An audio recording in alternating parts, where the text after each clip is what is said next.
The true heroes. Those who are faithful here on earth are the true heroes. I delight in their company. Psalm 16.3. It's amazing how the entertainment industry continues to profit from products related to superheroes, and how much such products, such as movies, appeal not only to children and teenagers, but also to adults. There are those who shoot spiderwebs, those who fly and have extraordinary strength, those who become a green giant, those who use a hammer, among many others. David's psalm emphasizes that true heroes are those who are faithful to God.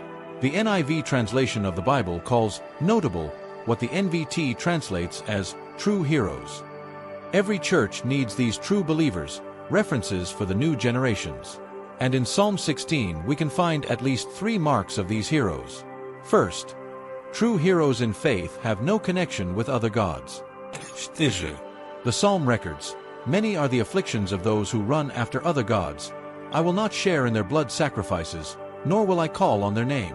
A true hero in faith refuses to have anything to do with false gods.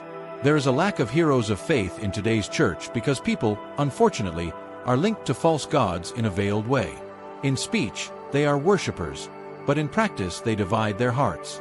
There are 2 false gods that seduce the hearts of those who cannot be faithful: Mammon and Asherah. In Matthew 6 verse 24, Jesus himself explains that it is impossible to be faithful to the Lord God if one divides one's heart with Mammon, the false god linked to greed and covetousness. In Jeremiah 44 verses 17 to 19, for example, we have the record of the women of Judah assuming that they were secretly worshiping the Queen of Heaven with the consent of their husbands. This is a false goddess linked to sexual immorality, adultery, and prostitution. Second, true heroes in faith assume their priesthood. In verse 5 Psalm 16 records, "You alone, O Lord, are my inheritance, my cup of blessing." It was in relation to the tribe of Levi that the Bible recorded that there would be no specific territory in the division of lands conquered in Canaan because God determined that he himself would be the inheritance of the priests of Israel. Josh 13.33. In Revelation 1 verse 6, the Bible teaches that through Jesus Christ each of us is also a priest. And being a priest means living fully for the Lord's purposes. It is being someone who can say that Jesus is his life, who no longer lives for himself. Being a priest also means taking on a special care and zeal for the church, the bride of Christ. Third, true heroes of faith demonstrate joy in living for God. Verses 6 to 11. Heroes of faith are people who are full of trust in God, joyful and grateful to him.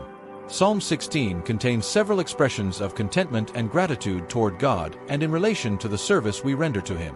Verse 6 records, "The land you have given me is pleasant. What a wonderful inheritance it is." In verse 8, the psalmist records his trust in God and that he would never be shaken. In verse 9, he says that his heart was glad and exultant. And in verse 11, he states that he enjoyed the joy of the Lord's presence and the pleasure of living with him forever. In other words, true heroes of faith are people who are full of will to live, optimistic, joyful, rejoicing, hopeful, and who enjoy the presence of the Lord. They are not shaken by difficulties because they know that the Lord continues to be God in each and every situation. The new generation of Christians, especially children and adolescents, need to live with true heroes of faith.